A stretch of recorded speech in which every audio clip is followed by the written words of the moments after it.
Now, ladies and gentlemen, thank you for joining me on this epic Sunday afternoon. Moving on, I've had the pleasure of meeting our guests for today's program at some amazing conventions while attending many of his incredible lectures.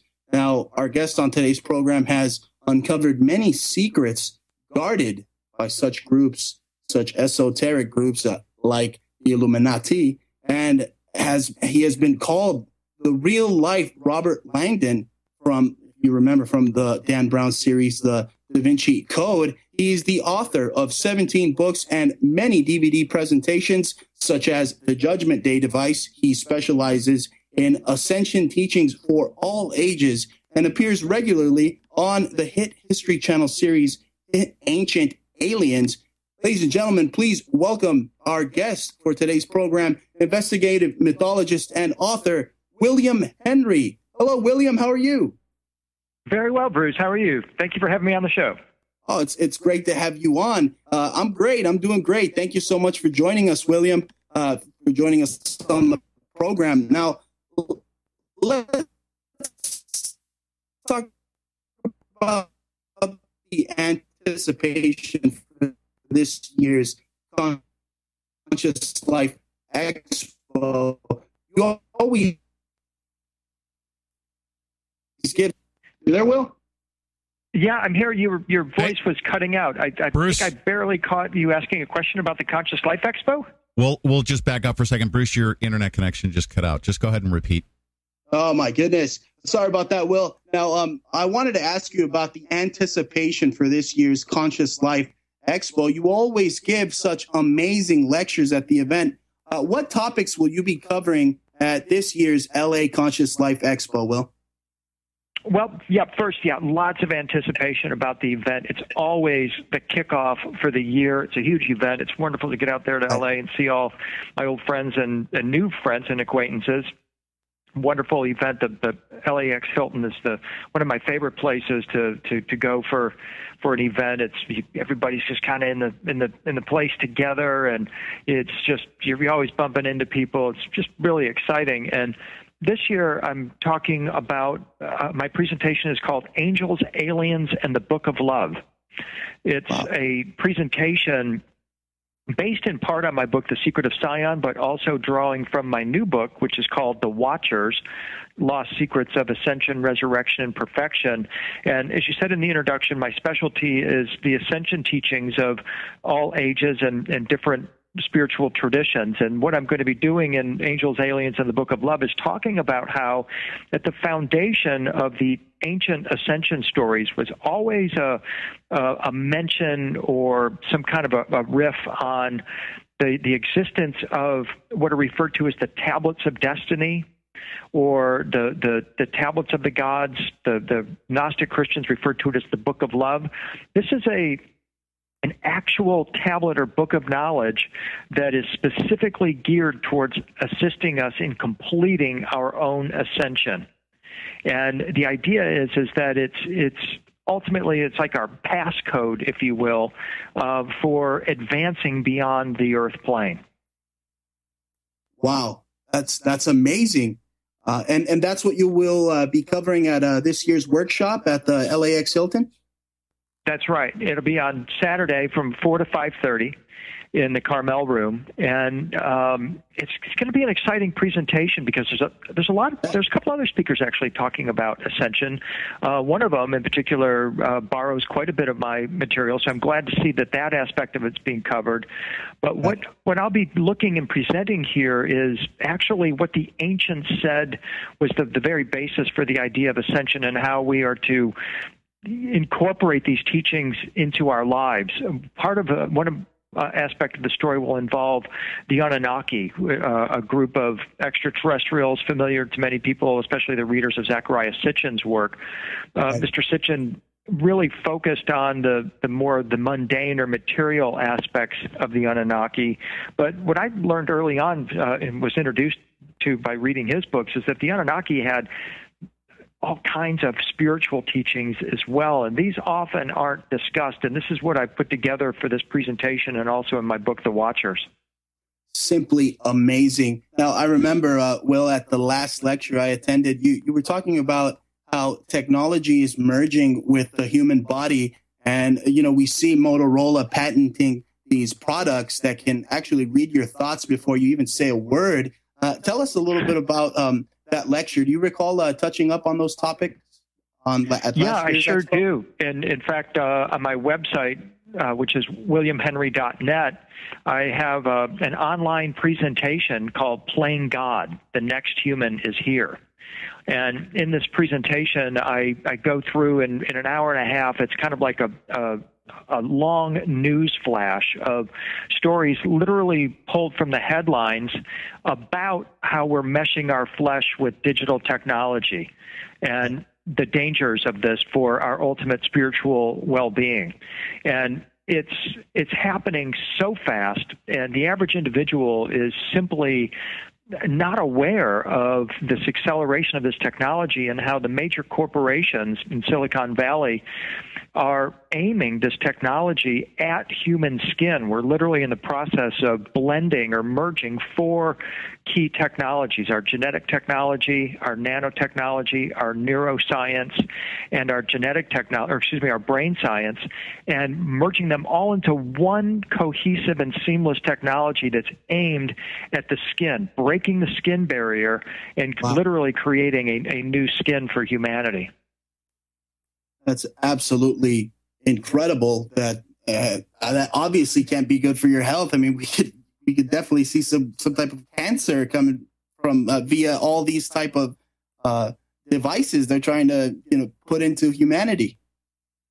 Well, I mean, we're so close to crossing this skin barrier, and that's where it gets really alarming. As if it's not bad enough. I mean, we live in this pollution, a matrix of pollution, electromagnetic and otherwise, and we're being transformed by our interaction with the computer. It changes our brains, it changes our social dynamics, and now it's about to change our bodies. Our bodies are about to be subsumed or consumed by a new super advanced internet that's coming online that will feature artificial intelligence, and all of us will be forced to be part of an actual node, a data bus on this new internet. Microsoft has patents for the human body as a data bus as well as an electrical device. And so you start to see this, and you clearly realize that this is going to happen within the next 5 years. What we're seeing now is, and by the way, I started writing about this in 2003 in my book, The Cloak of the Illuminati. And when I wrote that book, this was the conclusion of the book. I ended the book with a government report that was encouraging. It was the Defense Advanced Research Projects Agency that was encouraging the fusion of these technologies and aiming them at the skin. And in 2003, I thought we were probably 2 to 3 decades away from that.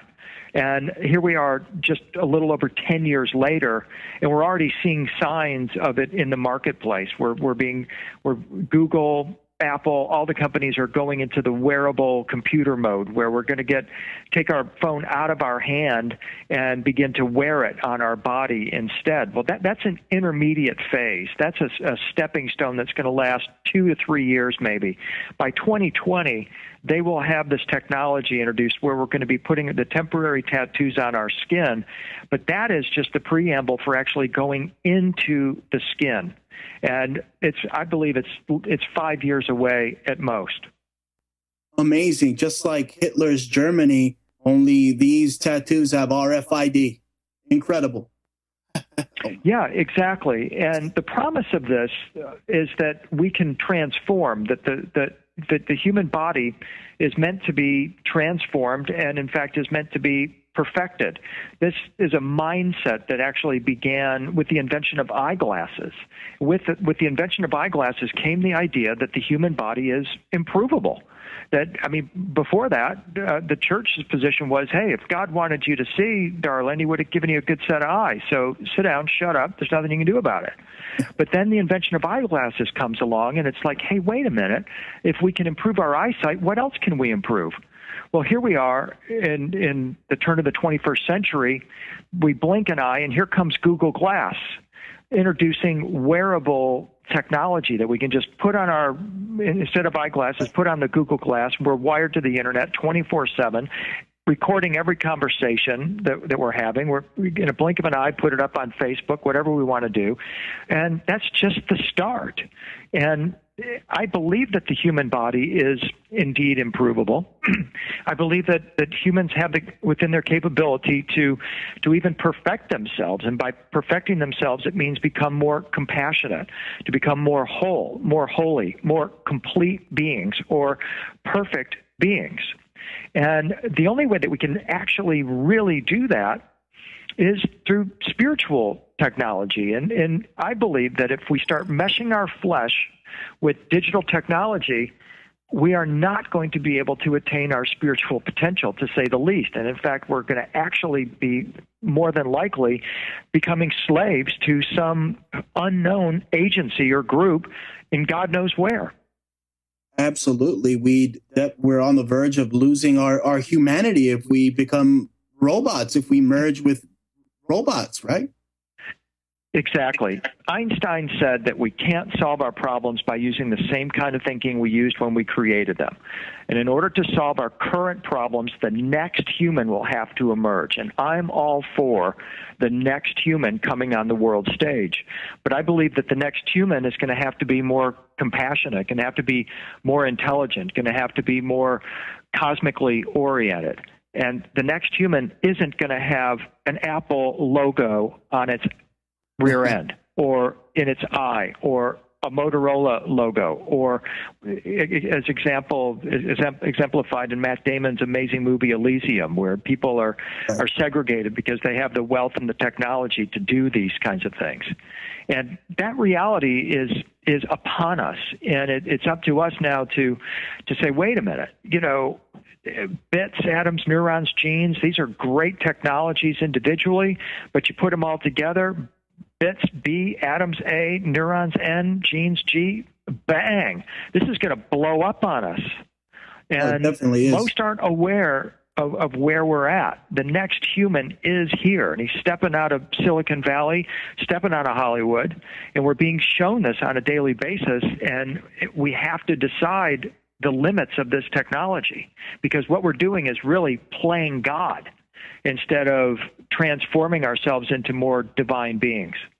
Amazing. Truly amazing, William. You're hitting it right on the money. Now, tell us about your experience on Ancient Aliens. Truly a fascinating show. There's not much they get wrong on that program. Very factual and very entertaining as well. What topics have you tackled on Ancient Aliens, Will?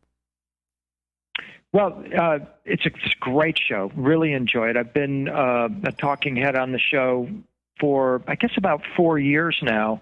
They tend to use my stories. They go to my website, and they, like recently, Friday night, January, the 24th, was Aliens and Stargates, a story pulled right off my website about the ancient Egyptian Osiris device, about a technology that's portrayed on the walls of the Temple of Seti at Abydos. They've done my stories on the U.S. Capitol. We've got one coming up on my research on the Large Hadron Collider at CERN. And so I appreciate the way way they kind of tackle it, because these guys there, they do extensive research. They've got a team of really great producers there, and having interacted with them for these years, I see a consistency in their approach. They're really hard workers, and they genuinely want to get to the bottom of these questions about who are these ancient aliens, where did they come from, what are they doing here, and what's their relationship with us. And that interest goes all the way to the top of Prometheus Studios, the company that makes the show. So it's been a pleasure to be involved with Ancient Aliens. Really an amazing show, and a reminder to our listeners, many of these personalities will be there at the Conscious Life Expo giving lectures and workshops, right, Will? Yeah, in fact, on Friday night, which is going to be a highlight, we're doing an Ancient Aliens panel with Linda Moulton Howe, Mike Barra, Nick Redfern, and Jason Martell, as well as Serena Wright-Taylor. So it's going to be a really exciting time to spend a couple hours together, doing a lot of Q&A and just kind of interacting and talking about the show. Incredible. Now, William, I want to ask you, how did it feel to receive the Lifetime Achievement Award by a man who really needs no introduction in AM radio, in the AM radio world, that being George Norrie? How did it feel to receive that honor? Well, it was very exciting, actually, Bruce. I mean, it came kind of out of the blue. I mean, I don't think of myself as having done a lifetime's worth of work. I'm 50 years old, and you think that, wow, you're going to get a Lifetime Achievement Award maybe when you're, 70 or something like that, A little older, right. But I have been at it 20 years now and been publishing books since 1996, and it was a really awesome experience.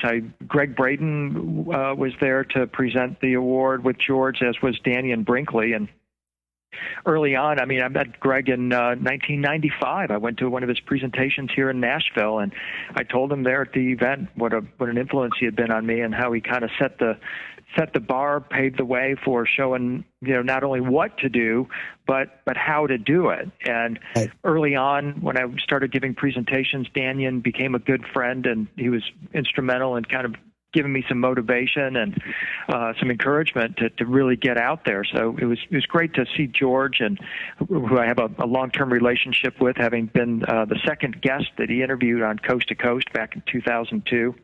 Wow. And so it's just really, truly an honor. That's a good point you bring up. You were actually one of his first guests on his new show that airs on Gaiam TV, which is Beyond Belief. You guys discussed the secret purpose of the Ark of the Covenant, also what you have dubbed the Judgment Day device. Tell us about that. Well, it's a book about the Ark of the Covenant, but it's not like the usual books that you read about the Ark, because something that surprised me is that most of the books that you read on the Ark don't really discuss what the Ark of the Covenant actually is. And part of the reason why they don't do that is that they don't give a complete description. They don't account for all the pieces of the Ark. If you read the popular books about the Ark of the Covenant, you come away with the impression that it's a golden box. Right. But it's more than that. There are more pieces, tools, and instruments to it. The analogy I make is that the usual books about the Ark are, if they were writing a book about a computer, they would say, look at that box on the desk there. That's the computer. But then later you learn that actually there's a keyboard that goes with it, there's a mouse, there's a power cord, there's a screen, there's software inside it, and there's advanced consciousness that made it. And so what I tried to do in the Judgment Day device and looking at the Ark is say, okay, the Bible says that there are other tools or implements in the Ark. It was made to contain the tablets of the Ten Commandments. It holds the rod of Aaron. It holds a flask of manna. And it also holds a cruse of anointing oil. And when I looked at that, I started to think, well, wait a minute. That sounds like a kit of tools. What if you fully assembled that kit? Then what would you have? Well, you would have this amazing device that I called the Judgment Day device, because according to prophecy, it's going to be recovered at Judgment Day either by Jesus, according to the Christians, the Messiah, according to the Jews, or the Mahdi, according to Islam. And in fact, all three of the great three religions, Judaism, Christianity, and Islam, have prophecies about the recovery of the Ark of the Covenant at the end times and how it will be used. And my point is that, well, guys, if you're thinking the Ark of the Covenant is a simple golden box and aren't accounting for these other tools or implements, you stand a really good chance of being scammed by somebody if they try to tell you that the Ark is just a golden box, because it's not. It's not in Ethiopia. It's not even on the planet. It's an interdimensional device, and it's far more profound and conscious than most people realize. And that's what I attempted to explore in the book, is to say, wait a minute, here's the complete Ark of the Covenant kit. Here's the spiritual training that people underwent preparatory to using it, and here's how you can connect with it. Amazing. Now, I want to ask you this, Will. Do you believe that Hitler had access to this weapon in his time? Is it fair to even call the Ark of the Covenant a weapon? No, it's not. I don't think. It can be utilized as a weapon, but to present that as the first and foremost application of the Ark limits it. It again is usually coming from that mindset that thinks of it as a simple golden box, because when you follow the Bible, and all you have to do to get the complete story of the Ark is to read the Bible. It tells you exactly what happened when the Ark was in use. When the Ark was installed in the Holy of Holies, the most holy place of Solomon's temple, it filled up that golden cube-shaped room with a rainbow mist. And in between the two seraphim that guarded the Ark of the Covenant would manifest a brilliant pillar of light, described as bright white or rainbow colored. And from out of that pillar would manifest a luminous humanoid figure. Now, when you read the Bible and it says that, it sounds to me like the Ark of the Covenant is some kind of a portal device, a Stargate device. And that's what it is. Right. In fact, there are two Arks of the Covenant. There's one on earth, and according to John the Revelator, he saw one at the throne of God in Sion in heaven. So I started to develop this conception that the Ark of the Covenant is a sort of a Stargate device that has one on earth and one in heaven, and it's used as a way of stepping down in frequency or vibration, these very fast-moving beings, these superluminous beings that are actually, we think of them as angels, but they're more like type 3 or type 4 beings on the Kardashev scale. They're non-physical light beings that can take on physicality, and the Ark of the Covenant is used as a tool for them to manifest a physical reality. Amazing stuff. We'll be right back. Hold those thoughts. We'll be right back with more from William Henry on the Bruce Montalvo Show. Stay tuned, folks.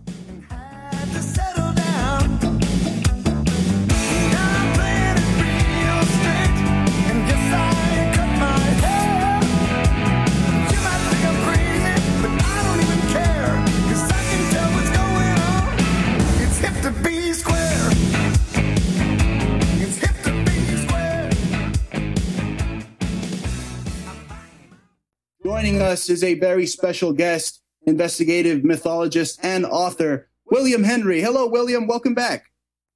Thank you, Bruce, very much. Glad to be here. Thank you. Now, we were talking about the Ark of the Covenant. Now, please continue. You were talking about how the Ark itself it's not fair to call it a weapon. It's more like a chamber, a time machine of sorts, right? Well, it's a portal device in my view, and I think people think of it as a weapon because there are stories told of it being possibly radioactive. When the Philistines stole it, there were masses of them that were killed as a result of being unprepared to handle the Ark. And so they flip it into this idea that it's an advanced weapon, and there's no doubt that people like Adolf Hitler have sought it for the love of power rather than the power of love, which is ultimately what the Ark of the Covenant is. It's a device that's powered by love that's meant to assist us in our own transformation into divine beings. And so if you're following the path of the Ark, whether you think it's in Ethiopia, Timbuktu, or wherever, and you're trying to present it as a weapon, you're depriving people of access to the consciousness that created the ark and the ability that the individual has to transform. And that's part of my point in writing the book, is to say, look, we've really got to take a serious look at this from a mystical, esoteric perspective. It's not just a mechanical box. It's way more than that. And only by taking this alternative path do we come close to at least comprehending what we're dealing with. Absolutely. We're going to touch up on your book and more about the Ark of the Covenant in a little while. But I wanted to ask you, William, as a investigative mythologist, you travel around the world bringing the truth about our ancient ancestors, our history, the history of the human race, that age-old question, where did we come from? Tell us a little bit about your travels and your up-and-coming trip to basically a sacred journey to the portals of southern France. Tell our listeners about that. Yes, I really started my quest for these mysteries in 1982. I read the book Holy Blood, Holy Grail when it was first published, the very month it was published in 82. I was a sophomore in college, and it introduced me to this idea of this parallel mystery tradition, and talked about various sages and avatars, including Jesus, that had access to these secrets and how they were persecuted by the religious and political authorities throughout time. And so ever since then, I've been pulling on this golden thread, so to speak, of these mysteries. And always what you discover is that at the heart of these ancient mysteries is the core idea that humans have the ability to transform into what we think of as angels or more divine beings.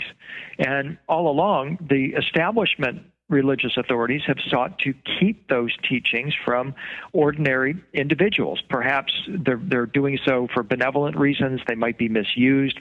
Hitler or somebody might come along and try to use them to weaponize them or whatever. Right. But there are various places around the world where you find that are noted as repositories for these teachings. And one of these places is in southern France. It's the area around Rennes-le-Château and what's known as the Languedoc region. It's an area with a very rich ancient history going back thousands and thousands of years. People have been coming to this area and depositing secrets for eons. And it's the land there itself is considered to be sacred. In fact, I believe that the land itself might have the mystery teachings actually encoded within the rocks and the streams and the trees, as if you're walking into just a giant area that's capable of transforming you just by being there. The Tibetans call this the Terma tradition, where hidden treasures or hidden mystery teachings are hidden in valleys and in mountains and in other areas. And by going to these places, you're able to tap into these mystery teachings. Incredible. That's absolutely amazing. Now, I wanted to ask you, did you take any courses in anthropology? Is that something that you would recommend to anyone out there wondering about how do you become a investigative mythologist?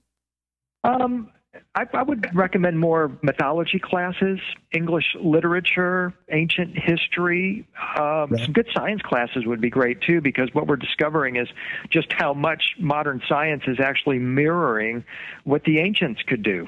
I mean, you can go into a Greek mythology class and learn all day how Hermes, the god of crossroads and the translator of the mysteries of heaven and earth, had a helmet that made him invisible, and how he had winged sandals, and how he had a cape that made him superhuman.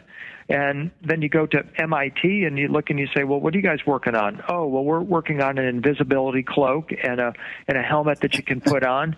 And we're also working on teleportation. And it's like, well, wait a minute. I've heard this before. You guys are duplicating exactly what the ancient gods had the capability of doing. Yeah, they're going back and looking through our past, seeing what they can't patent next, right? Exactly. And so then the question becomes, well, did Hermes, did Athena, did these ancient gods in Greece, did the Egyptian gods, Osiris, Thoth, and all these other guys, were these just extraterrestrials with high-tech toys? Were they flying around in tricked-out Benzes and this kind of thing? Probably not, because what they always tell us in these stories is that these are These are attributes of the divine beings. These are capabilities that they possess within their own consciousness. And that became a real key for me when I realized that all our technology out here is just a reflection of what we're already capable of doing within our body. We don't need an internet if we can develop our psychic ability, for example. And we indeed have the ability to develop spiritual powers that they refer to in India that gives us the power of levitation, the ability to walk through walls, walk on water, instantly materialize our wishes. We don't need nanotechnology for that. We can do it with our mind, with our consciousness.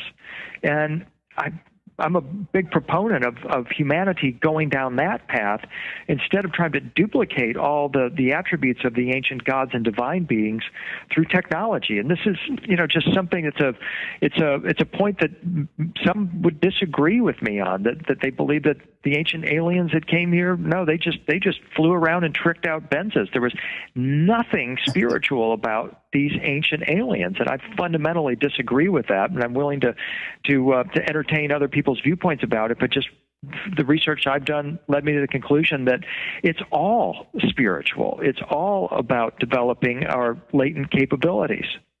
That's right. I mean, just ask the tribes of Utah if the extraterrestrials weren't spiritual, and they'll tell you otherwise, right, Will? Yeah, exactly. And it's a hard thing to get around, to wrap your mind around as part of it. And I understand that is kind of one reason why people say, oh, they're just flying around in tin can spaceships, But I mean, if you follow that track, then NASA says through their 100-year Starship program, they believe that we will have a warp craft within 100 years, just like Star Trek, which means we'll be a Type 2 or Type 3 civilization within 100 years, where we're going to be able to travel from Earth to Alpha Centauri, not in 75,000 years as it would take in a tin can spaceship, but in 2 weeks, which is what we could do with a warp drive or a Stargate. So if we're able to do that in 100 years or less, then that means that these ancient god beings who came here thousands of years ago were only 100 years in advance of us, spiritual or technologically speaking. And what they ask you to believe is that these god beings never evolved beyond that.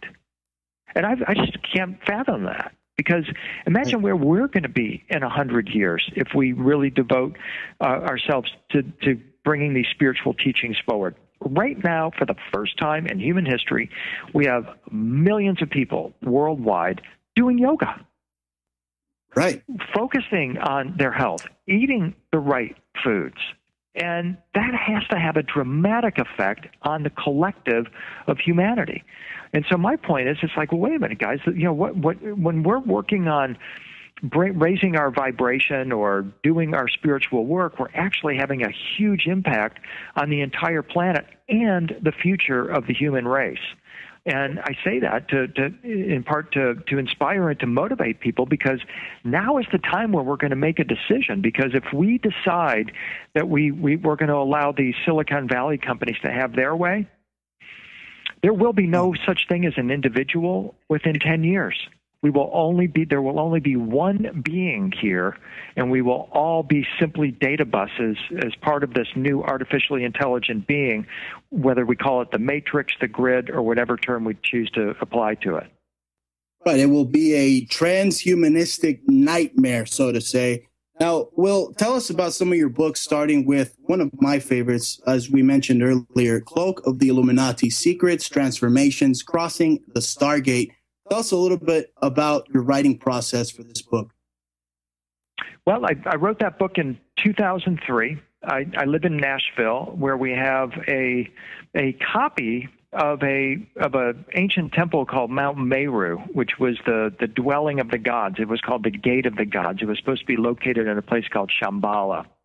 And I started following this path that this location here in Nashville is actually mirroring this ancient location, and started realizing that the beings that were able to access this portal or gateway had undergone a fundamental transformation. They were no longer humans as they went through this gateway. They They dissolved themselves literally into light.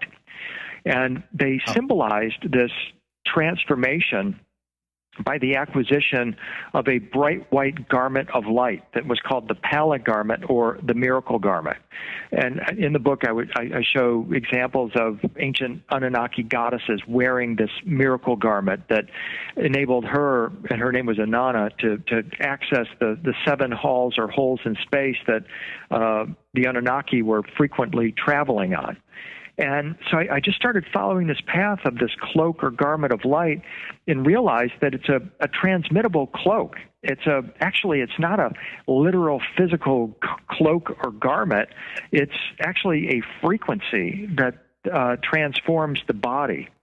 And I just started following the stories of figures such as Elijah, John the Baptist, Jesus, Mary Magdalene. All of them had teachings about how to acquire this cloak of the illumined ones, or this cloak of the Illuminati, as I referred to it. And as I detailed in the book, when you look up the word Illuminati in the Webster's Dictionary, you find out that the original meaning of the word was newly baptized Christian initiate. And this is because the earliest Christians, the first Christians, were obsessed with acquiring this cloak or garment of light. Why? Right. The reason why was because they knew that this was the only protection against dark powers or forces in the universe. And that if you were able to put on this cloak of the illumined ones, these dark powers wouldn't see you. Therefore, they wouldn't be able to detain you. And based on that, that's what I'm suggesting to people today, is that we are in that exact place. There are, I consider, dark powers or forces on this planet that want to get in your skin. They want to get in your body with their technology. And the only way to resist this, and the only way to push back, is to put on your cloak or garment of light, or what is referred to as the light body, to raise your frequency or vibration. And in so doing, they won't be able to see you, they won't be able to detain you, and they won't be able to ultimately fulfill what they're seeking to do, which is to completely and totally control our souls. Wow. Absolutely terrifying, just to know that, William. But let's talk about stargates again. It's something you cover extensively in your work, because those who would consider themselves to be the Nephilim may be duplicating or actually possess the Ark of the Covenant today. Tell us about the Ark, its Egyptian history, and the fact that many believe, I mean, you said it's not on this planet, but there are some that say that Israel might have the Ark of the Covenant. Well, Israel is certainly seeking the Ark of the Covenant. So was Mahmoud Ahmadinejad, and that was one of the other reasons I wrote the Judgment Day device, is to say, look, again, we really got to take a look at this, because Mahmoud Ahmadinejad believed that he is, and still believes, he is the herald of or forerunner of the Islamic Messiah, the Mahdi. The Mahdi is called the Guided One. He's called the Guided One because he's going to be guided by Allah to recover and reveal the secrets of the Ark of the Covenant. And my point is that if you're thinking the Ark of the Covenant is a golden box made by Moses at the base of Mount Sinai, and that's all it is, then you're so wide open to being deceived by these people, because that is not what the Ark of the Covenant is. The complete Ark of the Covenant is far more profound than that. And if we see some figure show up with some made in China golden box looking like something out of an Indiana Jones movie, we know they're a fake, because that's not the Ark of the Covenant. And my point in saying this is not to deride other people. It's just that, look, when you get beyond the popular books about the Ark, the ones that, most people read, you realize that the people that wrote those books didn't go very deep into the subject. And when you cross over the veil and get beyond the popular books, you discover there are tons of scholarly works about the Ark of the Covenant. And when you realize that, you're confronted with the choice of either staying with the erroneous Ark or going with the true Ark, and recognizing that what we're talking about here is a device of cosmic proportions, Do the Nephilim have the Ark of the Covenant? No, I don't believe they did. God took the Ark of the Covenant off the planet. It's not on this planet. Wow. And it's just a fact. All you have to do is read the Bible. It tells you what happened to the Ark of the Covenant. And I mean, no disrespect to people that believe it's in Ethiopia or it's in the U.S. Capitol or these other places.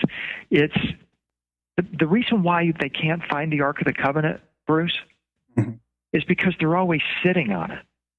Ultimately, it's our body itself. When you fully assemble the Ark of the Covenant, when you take out the box and you go inside the box and you pull out the rod of enlightenment, the rod of Aaron that's inside, that rod actually symbolizes our spinal cord system. The ark itself is our lower part of our body and the pelvis area, the lower chakra areas. The two tablets that are placed inside the ark get placed on top of the rod of enlightenment. In our body, it's the two hemispheres of our brain. When fully functioning, the fully functioning human body secretes an oil called chrism. This is the anointing oil kept in the ark that transmutes the body into light. The pineal gland is the manufacturing plant of these secretions. So if you're thinking the Ark of the Covenant is like in Ethiopia or like they're going to haul it out in Israel, you are completely disavowing your spiritual capability within and not recognizing you are the Ark of the Covenant. And that's exactly what they want you to believe. They don't want you to ever think that this technology is inside of you. So we get all these kind of well-intended but blunderous books that tell you the Ark of the Covenant is in wherever or wherever. And it's not. No, it's insane. Hollywood has touched on the Ark many times, as you mentioned, in Indiana Jones films. Even Bill and Ted, I saw a publication on your website where it shows Osiris in what looks to be like a telephone booth, like a la Superman. But yeah, you see that Hollywood has sometimes, like Bill and Ted, for instance, they represented the Ark of the Covenant somewhat factually, right? Somewhat. And this is why it gets, I don't want to accuse it of being disinformation, but another good example is the movie Stargate in Contact. I love those movies. It got me on the Stargate trail. But something I bumped up against is that, in the movie Stargate in Contact, they ask you to believe that flesh can go through a Stargate and can travel to another realm. Well, when you go back, and they have the premise that this Stargate was possessed by the ancients. When you go back and you look at the numerous Stargate stories in myth and sacred tradition, whether it be in Egypt, Samaria, or India, or wherever, you find that these stories of gateways are always accompanied by stories of human transformation into divine beings. Flesh cannot go through a Stargate. This is the fundamental boundary. Flesh and blood cannot inherit the kingdom of heaven. That's what the Bible says. And I'm not trying to come off like a Bible thumper here. I'm just giving you, this is the way the Bible says that, hey, guys, if you want to go through the gateway, that's fine. You can do it. But, darling, your meat sack isn't going with you, and neither is some nuclear missile that you might intend to bring with you. Because they out there don't want, little men out there with their little nuclear weapons in space doing major damage.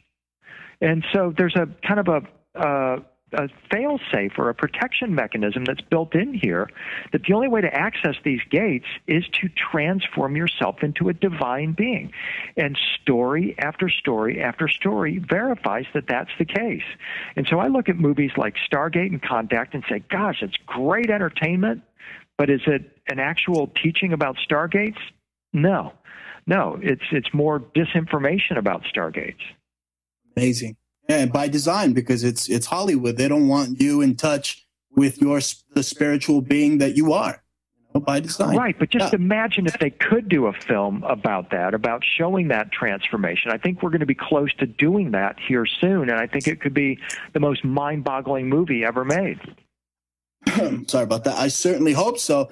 Now, William, you've been regarded as the real-life Robert Langdon from Dan Brown's book series, The DaVinci Code. tell our listening audience about your book, The Illuminator, and the story of Mary Magdalene. Is that really her next to Yeshua in the portrait of the Last Supper? Tell us about your book, The Illuminator. Yeah, so my book, The Illuminator, is about Mary Magdalene. The title comes from a 13th century collection of books called the Golden Legend, in which Mary Magdalene is referred to as the Illumined One or the Illuminator. She's considered to be, in this context, the initiator of Jesus. He emerges as her sort of daredevil test pilot. She's an alchemist. She has all these ancient teachings, and especially focused on the production of an oil that can dissolve the body into light. This goes back to the book of Enoch. And, of course, Jesus and Mary Magdalene are considered to be Essenes. It was the Essenes that wrote the story of the Watchers and the Nephilim, and especially told the story of how Enoch was taken to heaven by Michael, who rubbed this oil on his body and dissolved him into glorious rainbow-colored light, just like the Watchers.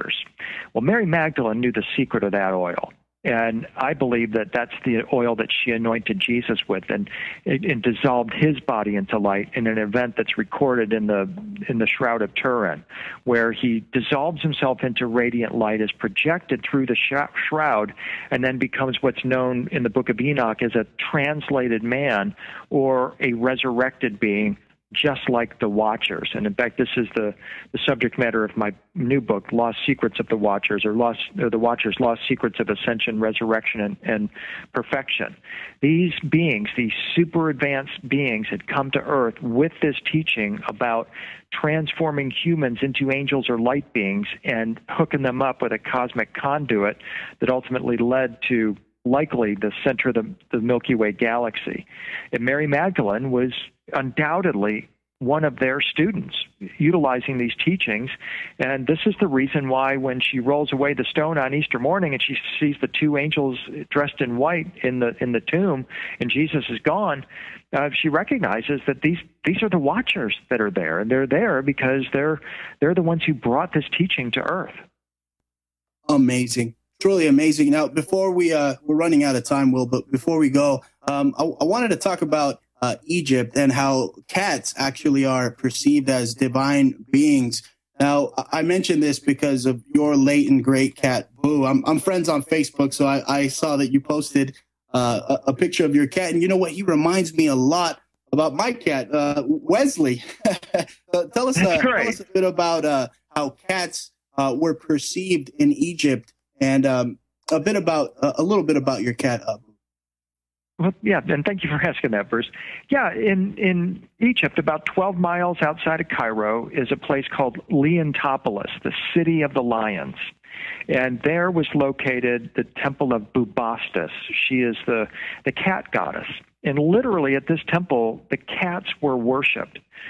I'll never forget the time, Bruce, I was in the British Museum looking at a beautiful statue of a cat, and the inscription in the British Museum explicitly said that the ancient Egyptians believed that their gods would and could incarnate as cats.